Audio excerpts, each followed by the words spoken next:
Okay, we are going to start off by hearing from Mr. Jose Molina, the Latino Outreach Coordinator for the Democratic Caucus, and I'd like for Mr. Abraham Amoroso, Political and Communications Director for the Pennsylvania Democratic Party, to come forth, and we're going to start off with them and their comments.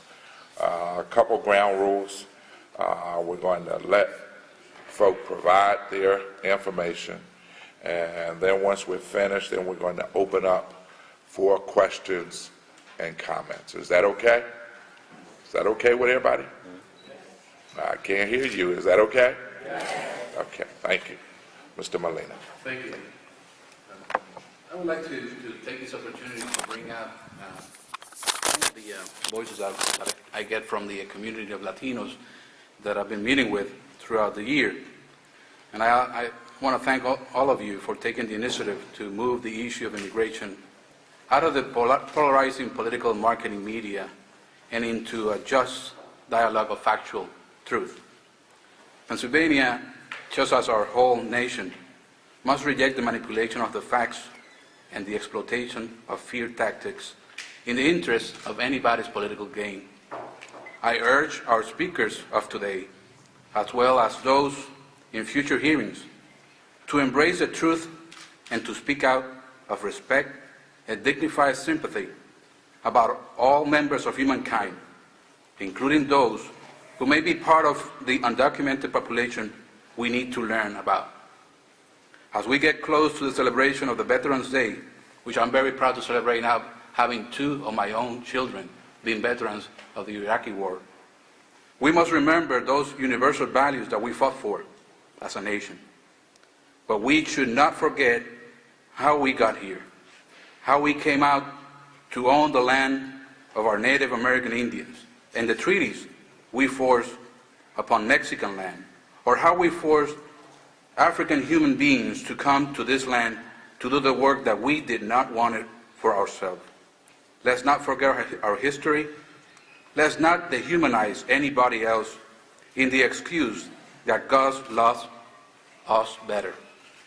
If we want to believe that God gave us this land, then we must obey His command about how we treat other brothers and sisters in need.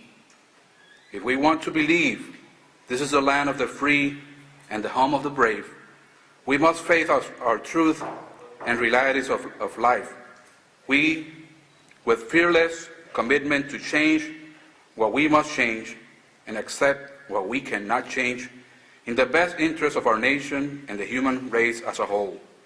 Let's have a sincere dialogue, and the truth will make us free. Thank you.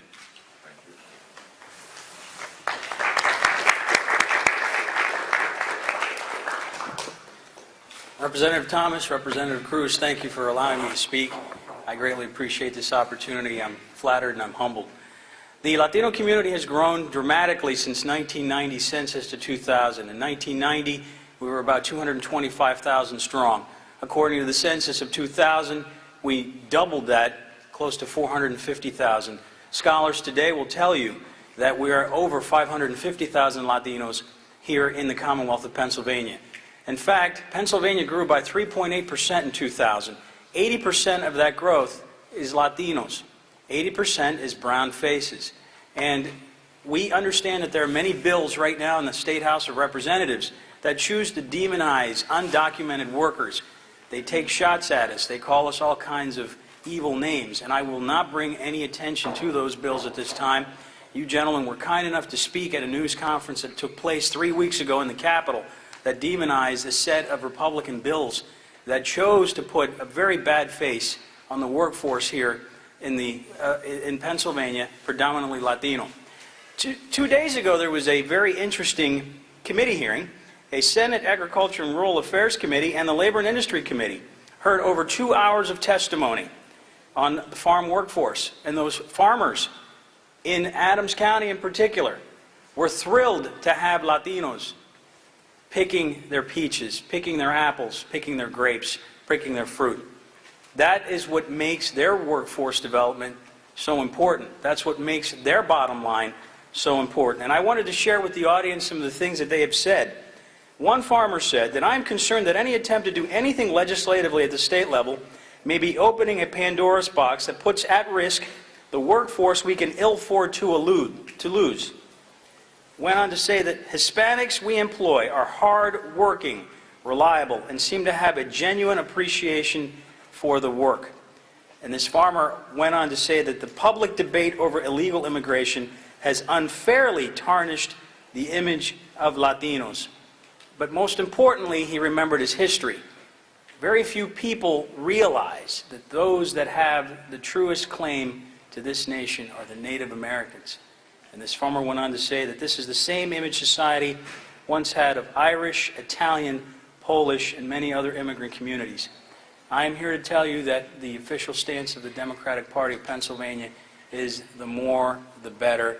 Our tent is big enough for everyone, regardless of where they come from. And we as Latinos want the same thing at the same place at the same time, just like our brothers and sisters in the African American community so eloquently said decades ago.